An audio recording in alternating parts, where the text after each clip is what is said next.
हे दोस्तों नमस्कार। एक बार फिर से स्वागत है आपके अपने यूट्यूब चैनल देव जी के ट्रिक्स में। तो दोस्तों हम लोग गुड मॉर्निंग सीरीज जो कि आपकी जीके की है, डेली सुबह 7 बजे यहाँ पर जीके का रिवीजन कराया जाता है। तो सुबह 7 बजे जीके का टेस्ट लगा सकते हैं। जो लोग नए हैं वो लोग चैनल को सब्सक्राइब भी कर लें और प्लेलिस्ट के माध्यम से आप सभी वीडियो देख भी सकते हैं। चलिए स्टार्ट करते हैं। गुड मॉर्निंग सभी को, गुड मॉर्निंग। और नेक्स्ट क्लास जो आपकी होनी है वो आपकी 10 बजे से होगी, ठीक है। 10 बजे से आप लोग आ जाइएगा, नोटिफिकेशन नहीं आएगा तो आप लोग फिर 10 बजे आ जाइएगा, ठीक है। चलिए यहाँ पर आपका प्रश्न दिया गया है कि उच्च न्यायालय के मुख्य न्यायाधीश की नियुक्ति कौन करता है। देखिए उच्च न्यायालय की बात किया अर्थात आपके हाई कोर्ट की बात कर रहा है। तो हाई कोर्ट के मुख्य न्यायाधीश की नियुक्ति आपके कौन करते हैं, तो आपके राष्ट्रपति करते हैं, याद रखिएगा, ठीक है। राष्ट्रपति करते हैं। कैसे होता है, तो सुप्रीम कोर्ट के मुख्य न्यायाधीश से परमिशन लेते हैं, उस राज्य के राज्यपाल से परमिशन लेते हैं और उस राज्य के जो हाई कोर्ट होते हैं उसके मुख्य न्यायाधीश की यहाँ पर परमिशन लेते हैं। इस प्रक्रिया के तहत परमिशन लेने के बाद राष्ट्रपति उच्च न्यायालय के मुख्य न्यायाधीश की नियुक्ति कर देते हैं। देखो पहली बार यहाँ पर कह सकते हैं, पहली बार तो उस उच्च न्यायालय में न्यायाधीश को मुख्य न्यायाधीश की नियुक्ति तो हो नहीं रही है, पहले से मुख्य न्यायाधीश कोई ना कोई रहा होगा ना, तो परमिशन इस प्रकार से लिया जाता है, तो याद रखिएगा, ठीक है। चलिए तो ऑप्शन आपका सी हो जाएगा। अगला प्रश्न आपसे पूछा गया है कि भारत ने किसके उत्पादन में आत्मनिर्भरता प्राप्त कर लिया है। आत्मनिर्भरता ये होता है कि दूसरे देशों से आपको लेना नहीं पड़ता है ना। तो यहाँ पर आपके कह सकते हैं, देखते हैं कि गेहूँ चावल है ना, जो खाद्यान्न होता है, क्या होता है, खाद्यान्न होता है। तो ऑप्शन आपका यहाँ पर कौन सा हो जाएगा, ए हो जाएगा। और यहाँ पर आप देख सकते हैं खाद्य तेल, पेट्रोलियम, उर्वरक, ये तो सब लिया जाता है ना। तो आत्मनिर्भर तो हो नहीं सकता है, तो आत्मनिर्भर कौन होगा, आपके खाद्यान्न से, ठीक है। ऑप्शन आपका फर्स्ट हो जाएगा। अगला प्रश्न आपसे पूछा गया है, कह रहा आपसे यहाँ पर कि निम्नलिखित राज्यों में से कौन से उत्तर प्रदेश के सीमावर्ती हैं। यहाँ पर बताना है कि उत्तर प्रदेश की सीमा से लगे हुए आपके कौन कौन से यहाँ पर राज्य हैं। हमने आपको यूपी स्पेशल में बताया था कि पूरब में आपके जो यहाँ पर कह सकते हैं चारों दिशाओं को हम लोग देख लेते हैं। पूरब में आपके कह सकते हैं बिहार है ना, बिहार और झारखंड, दो राज्य इधर हो गए। उत्तर की बात करें तो आपका हिमाचल प्रदेश और आपका उत्तराखंड, दो राज्य उधर हो गए। यहाँ पर आपके कह सकते हैं राजस्थान और आपका यहाँ पर हरियाणा और केंद्र शासित प्रदेश दिल्ली, इधर आपके 3 हो गए। 2 इधर हो देते हैं आपके मध्य प्रदेश और छत्तीसगढ़, कुल मिला के 8 राज्य और 1 केंद्र शासित प्रदेश, ये आपके कह सकते हैं आपकी यूपी से सीमा मिलाते हैं। तो यहाँ पर आप देख सकते हैं पंजाब का नाम नहीं आया है ना, तो ऑप्शन आपका यहाँ पर कह सकते हैं पंजाब इसमें से नहीं होगा। तो ये 3 पॉइंट जो आपके हैं 2, 3, 4, तो 2, 3, 4 ऑप्शन आपका यहाँ पर बी सही हो जाएगा। आई होप ये प्रश्न आपको पूरी तरीके से समझ गए होंगे। चलिए अगले प्रश्न को और बढ़ते हैं। प्रश्न आपसे अगला पूछा गया है, कह रहा आपसे मोहनजोदड़ो की विशाल इमारत कौन सी थी। एक क्वेश्चन बहुत बार पूछा जाता है और काफ़ी बच्चे इस प्रश्न का जवाब यहाँ पर गलत भी देते हैं। यहाँ पर मोहनजोदड़ो की विशाल जो इमारत है वो आपकी कौन सी है। तो यहाँ पर एक पॉइंट याद रखिए, काफ़ी बच्चों का जवाब यहाँ पर स्नानागार आएगा, काफ़ी बच्चों का अन्नागार आएगा, है ना। तो यहाँ पर ये पॉइंट आपको बताना है, इसका जवाब 2 आपका होगा, ए नंबर होगा, अन्नागार होगा, है ना। यहाँ पर देखो काफ़ी बच्चों के दिमाग में अगर स्नानागार आता है तो एक पॉइंट समझ लीजिए कि स्नानागार जो तालाब है, एक बार जो तालाब बन गया है ना, तो उस तालाब में उतना ही पानी आएगा जितना आपका बना हुआ है। तो ये एक लिमिट है, ये क्या है आपका, ये लिमिट है। लेकिन अनाज उत्पादन आपका अधिक भी हो सकता है, इसके लिए हम कह सकते हैं कि और बढ़ा सकते हैं। तो क्या बढ़ा सकते हैं हम लोग, अन्नागार अर्थात अन्न रखने के लिए स्थान को बढ़ा सकते हैं। तो आपका सबसे बड़ी कौन सी थी, अन्नागार। ये पॉइंट हो सकता है आपको दिमाग में प्रेशर डाल रहा हो, लेकिन अगर ये पॉइंट समझ गए कि हम बताना क्या चाहते हैं कि जो आपका स्नानागार है, जो तालाब है, वो लिमिट ही रहेगा, अर्थात ये आपका कह सकते हैं बड़ा नहीं था, बड़ा आपका अन्नागार था, ठीक है। तो ये हो जाएगा। काफ़ी बच्चों को अगर डाउट हो तो नेट में चेक भी कर सकते हैं। चलिए अगला प्रश्न आपका है कि उच्च न्यायालय के मुख्य न्यायाधीश पद पर नियुक्त होने वाली प्रथम महिला आपकी कौन सी थी। उच्च न्यायालय के मुख्य न्यायाधीश पद पर नियुक्त होने वाली प्रथम महिला आपकी कौन थी। तो यहाँ पर जवाब आपका क्या हो जाएगा, तो बिल्कुल सही है, ऑप्शन आपका यहाँ पर हो जाएगा लीला सेठ। जो कि लीला सेठ हैं ये आपकी उच्च न्यायालय के मुख्य न्यायाधीश पर नियुक्त होने वाली आपकी प्रथम महिला थी, ठीक है। अगले प्रश्न को और बढ़ते हैं। प्रश्न आपसे अगला है कि भारत प्रमुख आयातक है। आयात अभी हमने बताया था, आयात क्या होता है, निर्यात। आयात मतलब होता है किसी वस्तु को यहाँ पर क्रय किया जाए या किसी दूसरे देश से लाया जाए, है ना। और निर्यात क्या होता है, उसे बेचना। यहाँ पर देख सकते हैं आयात कर रहे हैं तो आपका जो काउंट दलहन और तिलहन ये दोनों ही होते हैं, है ना। तो ऑप्शन आपका यहाँ पर ए और बी दोनों यहाँ पर आपका हो जाएगा इनमें से दोनों का, ठीक है। अगले प्रश्न को और बढ़ते हैं। प्रश्न आपसे अगला पूछा गया है, यहाँ पर देख सकते हैं क्वेश्चन आपसे पूछा गया है मानसून से संबंधित। कह रहा है दक्षिण भारत में उत्तरी भारत की ओर मानसून की अवधि घटती है। तो यहाँ पर क्या ये पॉइंट आपका सही है, दक्षिण भारत से उत्तरी भारत की ओर मानसून की अवधि बढ़ती है, ये क्या पॉइंट सही है। तो हमने आपको बताया था मैप के माध्यम से कि आपका जैसे कह सकते हैं कि आपका ये भारत है, भारत में ये आपका जो मानसून है इसे दक्षिण पश्चिम मानसून कहते हैं। तो ये स्टार्टिंग में देखो वाष्प ज़्यादा होगी, जल वाष्प, तो ज़्यादा बारिश होगी, लेकिन जैसे यहाँ पर कह सकते हैं इधर पहुँचते हैं तो चेरापूंजी में बहुत ज़्यादा बारिश कर देते हैं। अब उत्तर भारत में पहुँचते पहुँचते उसमें पानी की मात्रा कम होती है। तो इसकी बात ये सही है कि दक्षिण भारत से उत्तरी भारत की ओर मानसूनी अवधि घटती है ना। दूसरा पॉइंट आपका है कि उत्तरी भारत के मैदानों में वार्षिक वृष्टि मात्रा पूर्व से पश्चिम की ओर घटती है। तो पूर्व से पश्चिम वही हो गया कि जो जलवाष्प होती है वो धीरे धीरे क्या होता है, पानी की मात्रा कम होता है। तो ये दूसरा पॉइंट भी सही हो गया। तो ऑप्शन आपका यहाँ पर 1 और 2 सही हो जाएंगे। ये भी पॉइंट आपको पूरी तरीके से समझ में आ गया होगा, है ना। और अगला प्रश्न आपसे पूछा है कि नालंदा विश्वविद्यालय के संस्थापक कौन थे। नालंदा विश्वविद्यालय के जो संस्थापक थे वो आपके कौन से थे। तो याद रखिए नालंदा विश्वविद्यालय के संस्थापक आपके थे कुमारगुप्त, ठीक है। कौन थे आपके, कुमारगुप्त थे, याद रखिएगा, ठीक है। और अगले प्रश्न को आते हैं। प्रश्न आपसे अगला पूछा गया है, कह रहा है उच्च न्यायालय को किसका अधीक्षण करने का अधिकार है। मतलब जो उच्च न्यायालय है वो जो सुनवाई कर सकता है वो किस प्रकार के यहाँ पर न्यायालय में कर सकता है। अच्छा, अधीरक्ष कर सकता है। तो जो अधीनस्थ न्यायालय होते हैं, जो उसके अधीनस्थ न्यायालय होते हैं वहाँ पर वो सुनवाई कर सकते हैं, या अधीक्षण करने का अधिकार होता है आपके अधीनस्थ न्यायालय में, ठीक है। और अगले प्रश्न को आते हैं। प्रश्न आपसे अगला पूछा गया है, कह रहा आपसे भारत में फेरा का स्थान ले लिया है। भारत में फेरा का स्थान, हो सकता है काफ़ी बच्चे इस प्रश्न को पहली बार पढ़ रहे हों, है ना, कि ये बलाय क्या है यहाँ पर। तो यहाँ पर याद रखिए फेरा क्या है। तो फेरा ने स्थान लिया है किसका, फेमा का लिया है। फेरा का स्थान किसने लिया है, फेमा ने लिया है।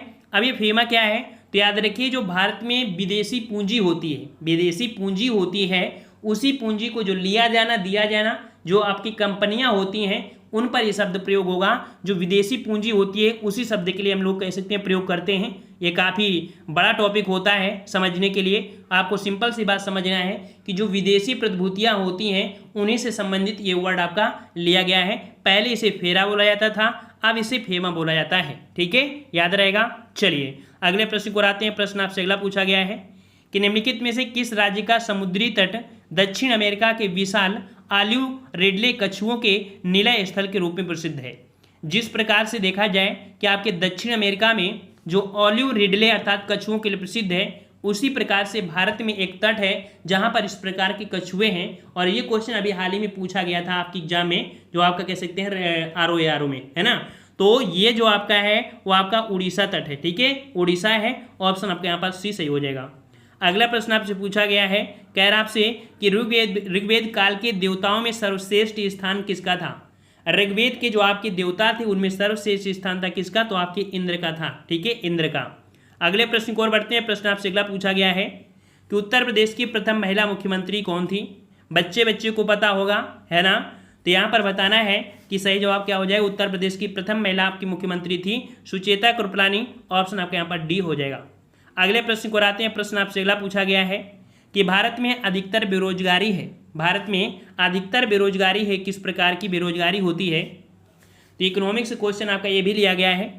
तो याद रखिए कि ये जो बेरोजगारी होती है इसे हम लोग बोलते हैं संरचनात्मक बेरोजगारी। संरचनात्मक बेरोजगारी क्या होती है, तो याद रखिए जब अचानक कोई परिवर्तन होता है, जैसे कि मान लीजिए पहले आपकी स्कूटर चल रही थी, स्कूटर, और स्कूटर अचानक से बंद हो जाए, उसकी जगह वैन आ जाए, है ना। तो इस प्रकार की ये बेरोजगार हो गए कि नहीं हो गए, है ना। तो इस प्रकार की बेरोजगारी को हम लोग बोलते हैं यहाँ पर संरचनात्मक बेरोजगारी, ठीक है। अगले प्रश्न को आते हैं। प्रश्न आपसे अगला पूछा गया है कि सुमेलित कीजिए। यहाँ पर सूची फर्स्ट है और सूची सेकंड में दिया है। देखिए परमाणु विद्युत संयंत्र हैं, और दूसरा आपका दिया है कि गुर्जर संयंत्र जैसा कह सकते हैं आपके राज्य। यहाँ पर अगर पॉइंट की बात करें तो आपके थाल से पॉइंट आपको समझ में आ रहा है। थाल पॉइंट जो आपका है वो आपके कहाँ पर, एक थाल घाट है, वो आपके कहाँ पर, तो आपके महाराष्ट्र में है। अर्थात ए का पॉइंट आपका 3 हो जाएगा, है ना। मुनगुरु, मुनगुरु जो एक कह सकते हैं कि ये आपके तेलंगाना में है वर्तमान में, तेलंगाना में वर्तमान में एक सिटी है। तो तेलंगाना ऑप्शन में तो है नहीं है, लेकिन आपका दिया कौन है, आंध्र प्रदेश, तो आंध्र प्रदेश से ही तो अलग हुआ था ना। तो यहाँ पर कह सकते हैं बी का जो आपका हो जाएगा वो आपका फर्स्ट हो जाएगा। काकरापारा ये आपके कह सकते हैं कि ये आपकी परियोजना है और ये आपकी गुजरात से है ना। तो आपका यहाँ पर कह सकते हैं जो आपका जवाब हो जाएगा सी का आपका 2 हो जाएगा। और जो कैगा है ये आपके कर्नाटक से संबंधित है, इस प्रकार से यहाँ पर डी का 5 हो जाएगा। तो आंसर आपको दिख रहा था, लेकिन आपको क्या पॉइंट है ये समझने की जरूरत थी। अगले प्रश्न को और बढ़ते हैं। प्रश्न आपसे अगला पूछा गया है, हमेशा पूछा जाता है कि अकबर के समकालीन गोंडवाना राज्य की महिला शासिका का नाम बताना है। ठीक है, तो यहाँ पर देखिए जैसे आपका के लिखा है ना, के लिखा है, के होना चाहिए, मतलब त्रुटि है। तो देखो ऐसा होता है कि हम लोग टाइपिंग वाले को दे देते हैं तो वो टाइपिंग क्वेश्चन कर देते हैं, है ना। जब जाते हैं तो उठा के ले आते हैं, अब उसको तुरंत एडिट तो हो नहीं पाता है। तो याद रखिए, इसीलिए बोलते हैं पीडीएफ में त्रुटियां हो सकती हैं, है ना। तो इस कारण से पीडीएफ पर भरोसा नहीं रखना है, आपको क्लास पे भरोसा रखना है। इसी बोलते हैं पहले क्लास आप लिया करिए, है ना। तो यहाँ पर देखिए कि अकबर के समकालीन गोंडवाना राज्य की जो महिला शासिका थी वो आपकी कौन थी, तो आपकी दुर्गावती थी। याद रखिए दुर्गावती थी। ठीक है, अगले प्रश्न को बढ़ते हैं। प्रश्न आपसे अगला पूछा है कि उत्तराखंड उच्च न्यायालय स्थापना की गई है। तो याद रखिए उत्तराखंड उच्च न्यायालय की जो स्थापना की गई वो कौन से, तो आपका जवाब क्या हो जाएगा, तो जवाब यहाँ पर आपका हो जाएगा नैनीताल। ठीक है, कहाँ पर आपके, तो नैनीताल में है। वर्तमान में 25 हाई कोर्ट हैं, पहले आपके 24 हुआ करते थे, वर्तमान में आपके 25 हाई कोर्ट हैं। अगला प्रश्न आपसे पूछा गया है कि भारत में आर्थिक नियोजन कब प्रारंभ हुआ था। भारत में आर्थिक नियोजन कब प्रारंभ हुआ था। यहाँ पर आंसर आपका कौन सा दिया है, यहाँ पर आपका फर्स्ट दिया है 1 अप्रैल 1951 को। ठीक है, 1 अप्रैल 1951 को। अगर आप नेट में से सर्च करते हैं तो 15 मार्च, ठीक है, सर्च करेंगे तो 15 मार्च 1950 दिखाएगा। लेकिन क्या हुआ था कि जो आर्थिक नियोजन को लिया गया था अवधारणा पूरी तरीके से, जो आपने पढ़ा होगा, जिसे हम लोग बोल देते हैं योजना आयोग, है ना। योजना आयोग 15 मार्च 1950 को आया था। लेकिन क्या हुआ कि इसने अपनी योजना के तहत पंचवर्षीय योजना बना तो लिया, लेकिन उसका अनुमोदन करने के लिए एक संस्था और बनाई गई थी। वो संस्था जो आपकी आई थी 1 अप्रैल 1951 में। तो इस कारण से कह सकते हैं इसका जो प्रारंभ हुआ था वो 1 अप्रैल 1951 से हुआ था। लेकिन जो आपकी ये 15 मार्च 1950 में बन के आई थी, तो ये डेट है, लेकिन जो प्रारंभ हुआ था वो 1 अप्रैल 1951 को हुआ था। ये पॉइंट आपको याद रखना है, ठीक, क्योंकि योजना आयोग बना था आपके 15 मार्च 1950 को। ठीक है, चलिए अगले प्रश्न को आते हैं। प्रश्न आपसे अगला पूछा गया है, कह रहा आपसे कि मौन घाटी राष्ट्रीय वन नल्लामलई श्रेणी में स्थित है।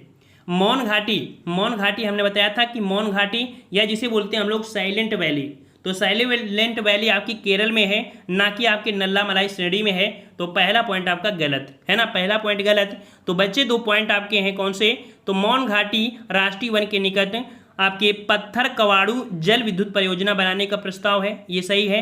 कुंती नदी मौन घाटी के वर्षा प्रचुर वनों उद्भव से है, ये भी सही है। अर्थात यहाँ पर ऑप्शन आपका 2 और 3 सही हो जाएंगे, है ना। चलिए अगला प्रश्न आपसे पूछा है, मुगल वंश का संस्थापक कौन था। मुगल वंश का संस्थापक कौन था, बिल्कुल इजी क्वेश्चन आपका है। और यहाँ पर सभी जितने भी 5G वाले हैं, 5G मतलब समझते हो, जो लोग काफ़ी अच्छी तैयारी करते रहते हैं उन्हें हम 5G बोलेंगे, और जो लोग ज़्यादा तैयारी नहीं करते हैं, टाइम के अनुसार जब पेपर के अकॉर्डिंग होते हैं, उन्हें हम लोग यहाँ पर 3G 4G बोलेंगे, है ना। लेकिन 5G उसे बोलेंगे जिनके नेटवर्क या पढ़ाई से जुड़ा रहता है। तो यहाँ पर 5G वाले, यहाँ पर जो जवाब होगा बिल्कुल सही होगा कि जो मुगल वंश का संस्थापक है वो आपका कौन सा है, तो यहाँ पर आपका जवाब हो जाएगा कौन सा, बाबर ने भारत में मुगल वंश की संस्थापक एक ऐसे की स्थापना किया था। ठीक है, तो ऑप्शन आपका ए हो जाएगा। अगला प्रश्न आपसे पूछा गया है, उपचुनाव कराया जाता है, उपचुनाव। तो याद रखिए उपचुनाव जो होते हैं वो आपके कह सकते हैं कभी भी हो सकते हैं। उपचुनाव जो होते हैं वो आपके कभी भी हो सकते हैं, याद रखिएगा। अगले प्रश्न को आते हैं। प्रश्न आपसे अगला है कि भारत में आर्थिक नियोजन का स्वरूप क्या है। भारत में आर्थिक नियोजन जो आपका है विकेंद्रीय रूप में भी है, समाजवादी रूप में है, पूंजीवादी, निर्देशा, अर्थात ये सभी पॉइंट आपके आर्थिक नियोजन के रूप में आपके होते हैं। ठीक है, अगले प्रश्न की ओर बढ़ते हैं। प्रश्न आपसे अगला पूछा गया है कि भारत में प्रवेश करने के बाद गंगा नदी किस नाम से जानी जाती है। बांग्लादेश में प्रवेश करने के बाद गंगा नदी किस नाम से जानी जाती है। चलो यहाँ पर देवताओं बताइए सही जवाब क्या हो जाएगा। चलिए यहाँ पर जवाब सही क्या हो जाएगा, तो यहाँ पर याद रखिएगा ऑप्शन आपका यहाँ पर क्या हो जाएगा, जब गंगा नदी बांग्लादेश में प्रवेश करती है तब इसे हम लोग क्या बोलते हैं, तो ऑप्शन आपका डी पद्मा बोलते हैं। क्या बोलते हैं, तो पद्मा बोलते हैं। ठीक है, चलिए अगले प्रश्न की ओर बढ़ते हैं। प्रश्न आपसे अगला है कि गुलाबी शहर जयपुर का निर्माण राजा जयसिंह ने कब करवाया था। तो 2 पॉइंट बने कि गुलाबी शहर आपके कहाँ पर है, तो आपके जयपुर में है। बनवाया किसने था, तो आपके यहाँ पर राजा जयसिंह ने। ठीक है, क्योंकि पिंक सिटी बोला जाता है ना, जयपुर को पिंक सिटी बोला जाता है, तो पिंक मतलब क्या हुआ, गुलाबी हुआ। अब इसका निर्माण जो करवाया था वो कब करवाया था, तो यहाँ पर याद रखिए निर्माण कार्य शुरू हो गया था आपका 1727 में, है ना। तो जवाब क्या हो जाएगा, ए नंबर। लेकिन अगर नेट में आप सर्च करेंगे तो दोनों चीज़ आपको दिखाई देगा। आपको 1728 भी दिखाई देगा, 1727 भी दिखाई देगा। लेकिन हमने बताया कि स्टार्टिंग करवाया था तो 1727 ही हो जाएगा, है ना। और एक साल में तो बन नहीं जाएगा, तो ये ऑप्शन यहाँ पर गलत हो जाएगा। तो जो गूगल में दे रहा है ना, तो वो प्रश्न आपका त्रुटि है, वहाँ पर आपका 1727 होगा। 90% आपको जब चेक करेंगे तो आपको 1727 देगा, 10% ऐसी जगह कहीं आपको दिखाई देगा 1728। ये पॉइंट आपको गौर कर लेना है। ठीक है, जिसमें कन्फ्यूजन होता है हम चेक कर लेते हैं। चलिए अगले प्रश्न की ओर बढ़ते हैं। प्रश्न आपसे अगला पूछा गया है कि उपराष्ट्रपति का निर्वाचन किसके द्वारा होता है। उपराष्ट्रपति का निर्वाचन किसके द्वारा होता है, तो देखिए उपराष्ट्रपति का जो निर्वाचन होता है ये होता है आपकी संसद के द्वारा। किसके द्वारा होता है, संसद के द्वारा।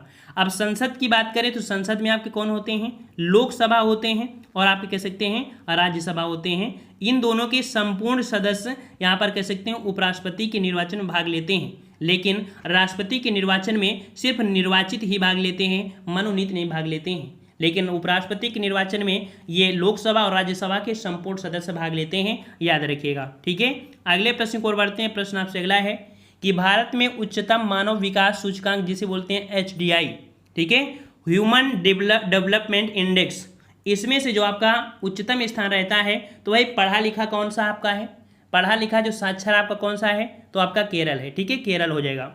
अगले प्रश्न को और बढ़ते हैं। प्रश्न आपसे पूछा गया है कि भारत की निम्नलिखित फसलों पर विचार कीजिए। यहाँ पर कह रहे हैं आपसे मूंगफली, तिल और बाजरा, इनमें से कौन से प्रमुखता वर्षा आधारित फसल हैं। तो भैया अगर बिना बारिश के नहीं होगा, कुछ नहीं हो सकता है। आप देखते हैं जैसे कोई मिर्च लगाता है, क्या लगाता है, मिर्च लगाता है।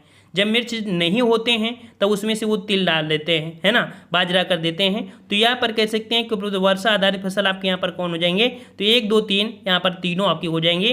क्योंकि ये जो आपकी बाई जाती हैं ये आपकी खरीफ की फसलें होती हैं, जो कि आपके कह सकते हैं जुलाई अगस्त में बोई जाती हैं। ठीक है, चलिए अगले प्रश्न को और बढ़ते हैं। प्रश्न आपसे अगला पूछा गया है कि मध्य भारत में हूणों ने किस शताब्दी में आक्रमण किया था। हूणों ने जो आक्रमण किया था याद रखिए 6वीं शताब्दी में। ठीक है, 6वीं शताब्दी में किए थे। अगला प्रश्न आपसे पूछा है कि उपराष्ट्रपति का निर्वाचन कैसे होता है। देखो उपराष्ट्रपति का निर्वाचन अभी हमने बताया था कि लोकसभा और राज्यसभा के लोग करते हैं। यहाँ पर पूछा है किस प्रकार से होता है, तो याद रखिएगा जो आपका आर्टिकल है 217 उसमें से बताया गया है ना। नहीं माफ करिए 217 आपका नहीं है, यहाँ पर 217 में तो आप कह सकते हैं मुख्य जो न्यायाधीश हैं उनके से संबंधित है। यहाँ पर उपराष्ट्रपति का जो निर्वाचन होता है वो आपका होता है यहाँ पर अप्रत्यक्ष रूप से। ठीक है, अप्रत्यक्ष रूप से होता है, यहाँ पर बी नंबर। अगला प्रश्न आपसे पूछा गया है कि भारत में उदार औद्योगिक नीति किस वर्ष अपनाई गई थी। उदार औद्योगिक नीति किस वर्ष अपनाई गई थी, तो यहाँ पर याद रखिएगा 2 पॉइंट होते हैं। 2 पॉइंट क्या होते हैं कि सर्वप्रथम औद्योगिक नीति भारत में कब आई थी, औद्योगिक नीति भारत में कब आई थी, तो आपकी 6 अप्रैल, ठीक है, 6 अप्रैल 1948 में औद्योगिक क्रांति आपकी हुई थी उद्योग से संबंधित। उस समय आपके श्यामा प्रसाद मुखर्जी थे, इसी कारण श्यामा प्रसाद मुखर्जी को औद्योगिक क्रांति का जनक कहते हैं। तो ये आपकी 1948 में आई थी।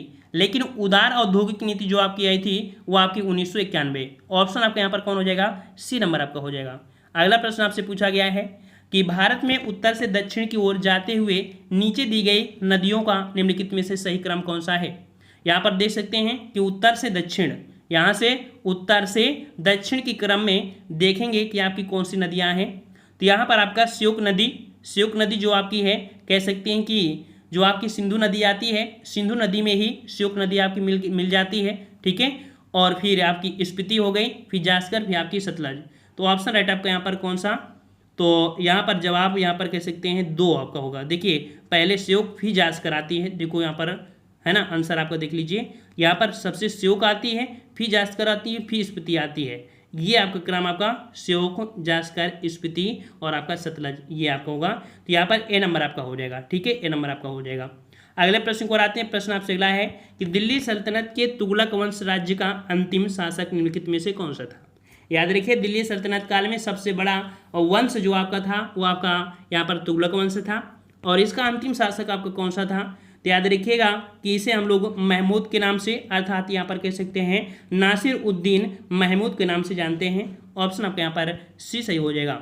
अगला प्रश्न आपसे पूछा गया है कि उपराष्ट्रपति को पद की अवधि कितने वर्ष की होती है। उपराष्ट्रपति, तो भैया आप सबको पता है उपराष्ट्रपति की जो कार्यकाल होता है 5 वर्ष।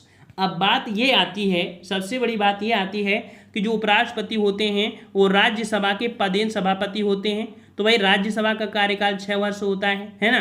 तो भैया इसके जो होंगे तो भाई 6 वर्ष ऐसी बात नहीं है, ये सिर्फ 5 साल के ही रहेंगे, 6 साल के नहीं होंगे। ठीक है, 5 साल के ही रहेंगे। ठीक है, तो इस प्रकार से। और अगले प्रश्न को आते हैं। प्रश्न आपसे अगला पूछा गया है कि भारत में उपभोक्ता संरक्षण अधिनियम की घोषणा कब हुई थी। उपभोक्ता संरक्षण अधिनियम, इसकी घोषणा आपकी 1986 में हुई थी। ठीक है, प्रश्न आपका है निम्न से नीरू और नीमा ने किसका पालन पोषण किया था। याद रखिएगा, आपने हाई स्कूल में पढ़ा भी होगा, 9th में पढ़ा होगा, 10th में भी पढ़ा होगा कि नीरू नीमा ये जुलाहा दंपति थे, और इन्होंने पालन पोषण किसका किया था। तो आपके कबीर दास का किया था। ऑप्शन आपका यहाँ पर सी हो जाएगा। अगला प्रश्न आपसे पूछा है इदुक्की उच्च गति ग्रामीण ब्रॉडबैंड नेटवर्क वाला देश का पहला जिला बन गया है। इदुक्की किस राज्य में है। हमने बताया था इदुक्की जो आपकी है वो कहाँ पर, तो आपकी केरल में है। कहाँ पर है, केरल में है। ऑप्शन आपका बी हो जाएगा। अगला प्रश्न है कि उत्तरी भारत में भक्ति आंदोलन के प्रारंभकर्ता, देखिए उत्तर भारत में भक्ति आंदोलन के जो प्रारंभकर्ता थे वो आपके कौन थे, रामानंद। ठीक है, कौन, रामानंद। और अगर बात करें कि दक्षिण भारत के, तो दक्षिण भारत के आपके थे तो आपके रामानुजन थे। ठीक है, यहाँ पर आपका याद रखिएगा जो आपके रामानुज थे, लेकिन उत्तरी भारत की बात करें तो आपके रामानंद हो जाएंगे। ठीक है, तो ये रहे आपके प्रश्न। और नेक्स्ट क्लास जो आपकी होनी है वो आपकी 10 बजे से होनी है। सभी लोग आइएगा। ठीक है, नोटिफिकेशन ना आए भी तभी आपको निमंत्रण ना देना पड़े। ठीक है, चाहे 4G हो, चाहे 3G हो, चाहे 5G हो, चाहे देवता हो, चाहे देवी हो, सभी लोगों का निमंत्रण है। आपको 10 बजे क्लास आनी है, 10 बजे से आपकी क्लास होनी है, याद रखिएगा। ठीक है, तो मिलते हैं एक नए वीडियो के साथ। तभी सभी लोगों को धन्यवाद। जय हिंद, जय भारत।